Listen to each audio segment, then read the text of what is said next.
वायदा सच्चा है, झूठा नहीं। उसका वायदा कैसा है?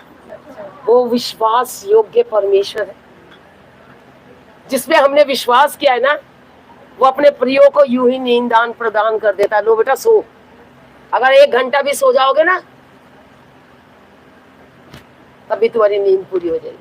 हालेलुया। आगे कहता है वचन, तब यहोवा का ये वचन मेरे पास पहुंचा, हे इज़राइल के घराने। किसके घराने? हम किसके घराने के लोग हैं? यहोवा की ये वाणी है कि इस कुमार के समान तुम्हारे साथ क्या मैं भी काम नहीं कर सकता? देख, जैसे मिट्टी कुमार के हाथ में रहती है, वैसे ही इज़राइल के घराने तुम भी मेरे हाथ में हो। हालेलुया। आप लोग परमेश्वर के बेटे और बेटियां हो, आप लोग परमेश्वर के हाथ में हो। फिर उससे दूर कैसे हम भाग सकते हैं? क्यों नहीं उसकी आज्ञाओं का हम पालन कर सकते? उसकी आज्ञाओं का पालन करो। परमेश्वर ने हमें आज्ञाएं दी है, उसको मानो, चलो। कैसे नहीं? परमेश्वर तुम्हारी, तुम तो उसके हाथ में हो। जैसे मिट्टी के हाथ, कुमार के हाथ में क्या रहती है? क्या रहती? इधर देखो, क्या रहती है? मिट्टी। वैसे ही हम परमेश्वर के हाथ में रहते हैं। हम क्या है? हम मिट्टी एक दिन क्या हो जाएगी? और आत्मा जिसे परमेश्वर ने दिया है उसके पास आत्मा कहीं नहीं भटकेगी, कहीं नहीं जाएगी। कोई कुत्ता नहीं बनेगी, कोई बिल्ली नहीं बनेगी, कोई कुछ नहीं बनेगा, कुछ नहीं होगा। आत्मा उसके पास जाएगी और आत्मा का न्याय होगा। अगर आज हम आत्मा के अनुसार चल रहे हैं तो हमारा न्याय भी सच्चा होगा। हालेलुया। अगर हम आत्मा के अनुसार नहीं चल रहे हैं तो हमारा न्याय ठीक नहीं होगा। या तो हम इधर जाएंगे या हम इधर जाएंगे। किधर जाओगे? सीधे हाथ पे, उल्टे हाथ पे जाओगे? Hallelujah, hallelujah. कितने जाएंगे? सबरू जाएंगे। रवि भाई आप नहीं जाओगे? कहो मैं जाऊंगा।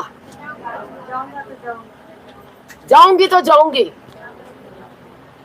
क्योंकि मेरा परमेश्वर मेरा पिता है, वो मेरा बाप है, वो मेरा पति है, वो मेरा सब कुछ है। आज पति छोड़ के चले जाएंगे, पत्नियां छोड़ के चली जाएंगी, रहेगा कौन? हालेलुया।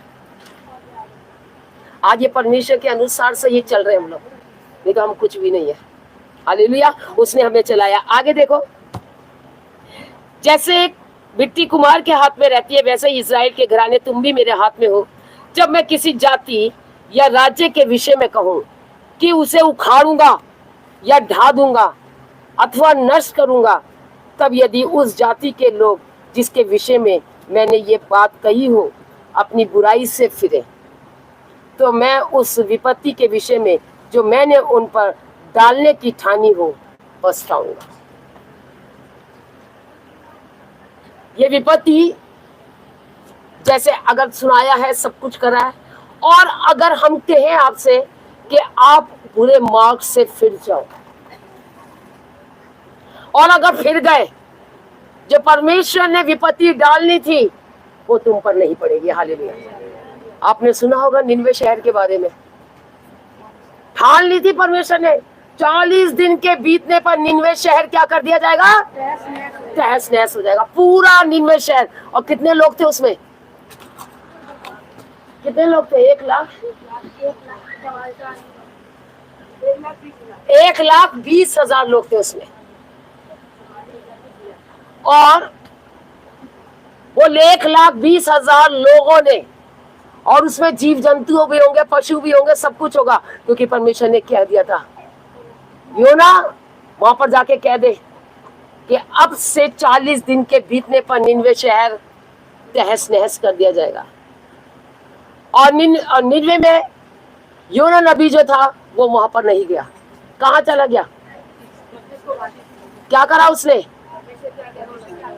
यहाँ पर भी परमेश्वर की आज्ञा का उल्लंघन हुआ, और अपनी इच्छा से कि भाई वहां के लोग सुनते तो है नहीं, ये नहीं करते, वो नहीं करते, इतना समझाओ, प्रभु के पीछे चलो, नहीं सुनते।